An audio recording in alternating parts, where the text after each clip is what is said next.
Hello! So, ito yung Ashford Castle entrance to dito.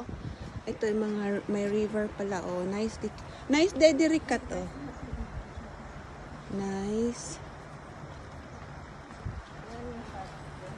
Tapos, yan dyan. Nice ang kuan dito, no?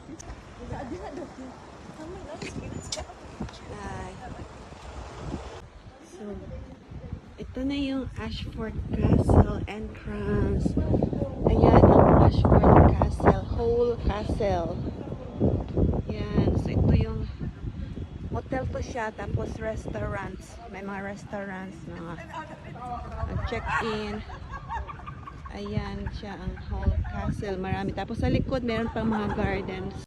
Ito yung gate ng castle. Palabas bago ang bridge doon pupunta. Yun.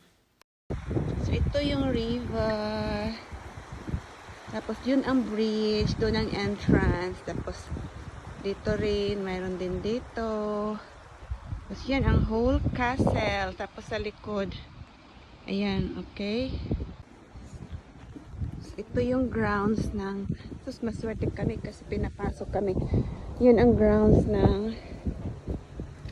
castle. Ashford Castle tawag dito. Ashford Castle. Laki, no? Grabe.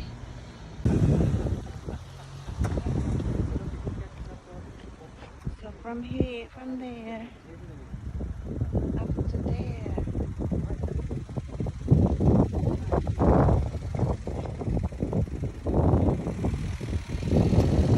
Maganda sa pag-drone. Ano dyan? Nag-issue drone. Maraming mga golf cart. Hello guys! So we are here in Ashford Castle.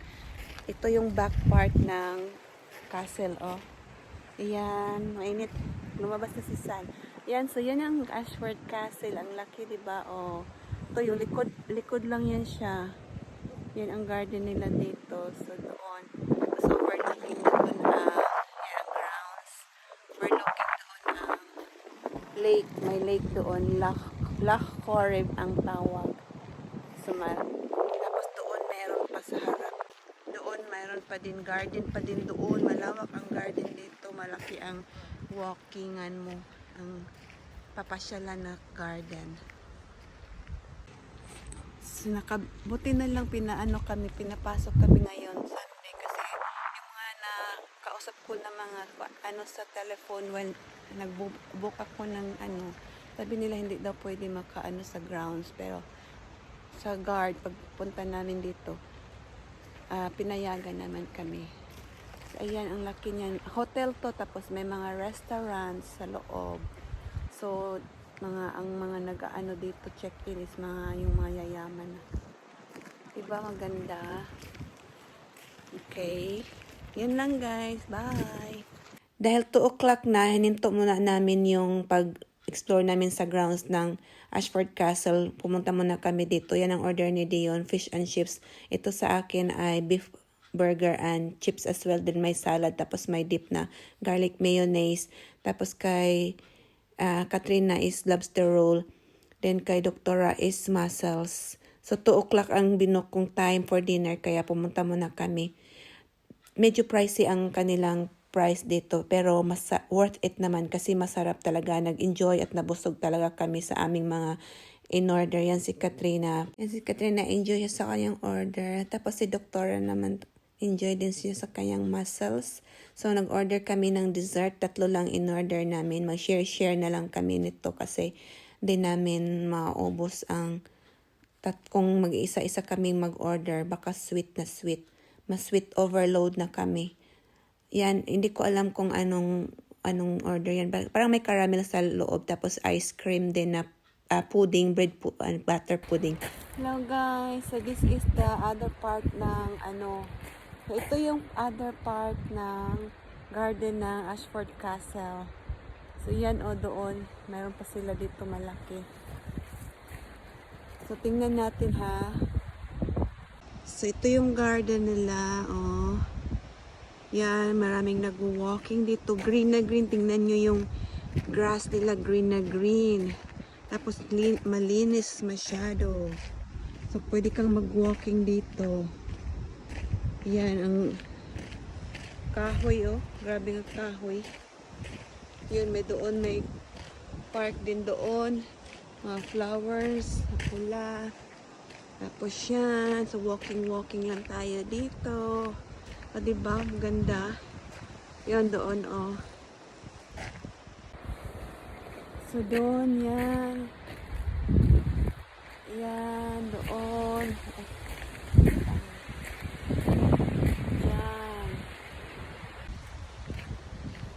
Diyan. Ay may hydrangea oh. Yan ang hydrangea. Grabe ano yung hydrangea nila na bulaklak. White lahat. Yan oh. Tingnan mo yung rays ng sun. Ganda ang sun ngayon. Sunshine. Labas na labas. Kanina, ulan ng ulan. Tapos ngayon, ano na, sunny na masyado. Thank you, Lord. At pinalabas. Oh, daming trees. Green na green talaga dito. Lahat. Mag-enjoy talaga ang mga tao na pupunta dito. Kasi ang daming if you are nature lover, maganda ang view talaga. Ma-appreciate mo yung view ng nature, yung ganda ng beauty ng nature. So, yan. Doon sa taas meron pa. Yan lang guys. Pakita ko lang sa inyo. Ang ganda ng kahoy oh. Oh, diba? Like that. Tapos doon. The Tolman Garden. That's the Falcon School pala. Mga eagle. Wala sila ngayon. So, yan lang. Bye-bye. Nice kayo. Dito ang maganda dito. It's a carpet garden ang tawag dito. Very red ang mga niya, bulaklak. Ayan, 4 squares to siya. Ayan, 4 squares. Tapos doon may square. Tapos dyan. Tapos may mga upuan sa gilid. So ito yung bulaklak niya. Tawag dito is begonia. Ayan oh. O, diba? Ang ganda ng mga bulaklak. Parang plastic. Pero hindi yan siya plastic ha. Mga talaga yan. Ano talaga to? Real. Real na Tapos doon ka mag-upo-upo, magmuni-muni. O, diba? Yan. So, 360 degrees natin ha. Yan. Doon sa table tennis pala yun. Oh, table tennis court. So, yan siya ang 360 degrees. Diba maganda ang kahoy? Yan oh, diba? Oh, ito yung bulaklak. Yan. Ang ganda. Grabe ang init. Yan lang guys. Thank you very much. Bye.